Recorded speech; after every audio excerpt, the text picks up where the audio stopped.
একটু অসাবধান হলে বা আবেগে ভেসে চললে বিপদ কিন্তু অনিবার্য। সেই রকমই একটা ঘটনা তোমাদের সাথে শেয়ার করছি আজ। এই সপ্তাহের ঘটনা, সেদিন অফিস থেকে একটু তাড়াতাড়ি বেরিয়েছিলাম, ওই 3:30 নাগাদ।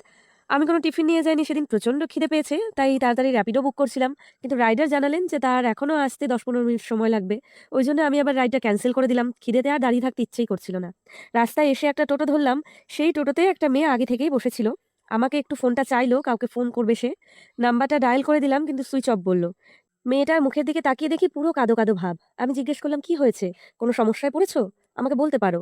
সে প্রায় কাঁদতে কাঁদতে বলছে সে অনেক বিপদে পড়েছে, তার বাড়ি অনেক দূর, এখান থেকে প্রায় 4-5 ঘন্টার দূরত্বে তার বাড়ি। বয়স ওই 24-25 বছর হবে, সে বাড়ি থেকে পালিয়ে এসেছে। ফেসবুকে একটা ছেলের সাথে পরিচয় হয়, প্রেম হয়।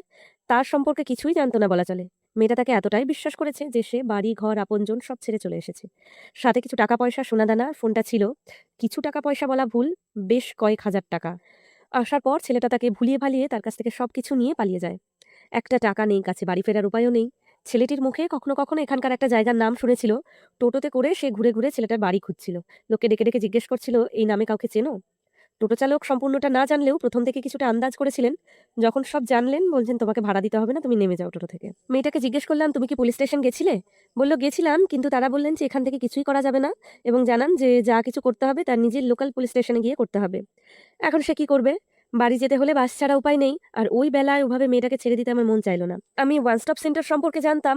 আর যেহেতু পুলিশ কোনো কিছু করতে পারেননি, তাই ওই মুহূর্তে ওটা ছাড়া আমার মাথায় আর কিছু আসছিল না। তাই সেই টোটোতে করেই ওয়ান স্টপ সেন্টারে নিয়ে গেলাম মেয়েটাকে। সেখানে তার থাকা খাওয়া সবকিছুর ব্যবস্থা হলো সেদিনের মতো।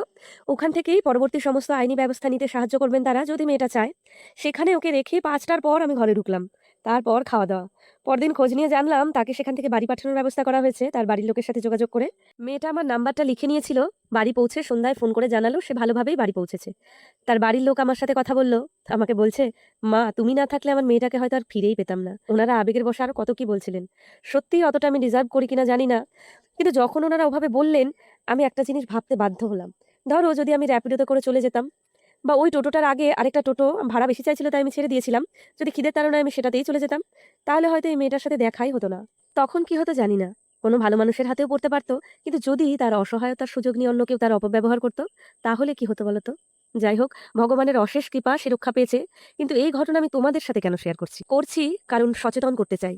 তোমরা এই যে এত মানুষ আমার ভিডিও দেখো, লক্ষ লক্ষ ভিউজ আসে, আজকের এই ঘটনাগুলো শুনে তাদের মধ্যে একজনেরও যদি মনে কোনো পরিবর্তন হয়, নিজেকে ভুল সিদ্ধান্ত নেবার থেকে আটকাও, তবেই আমার এই কথাগুলো বলা সার্থক হবে। চোখ কান খোলা রেখো, বুদ্ধি দিয়ে বিবেচনা করো কোনটা করা উচিত আর কোনটা নয়। ভালো থেকো সবাই। দেখা হবে পরের ভিডিওতে। আজ আসি। টাটা।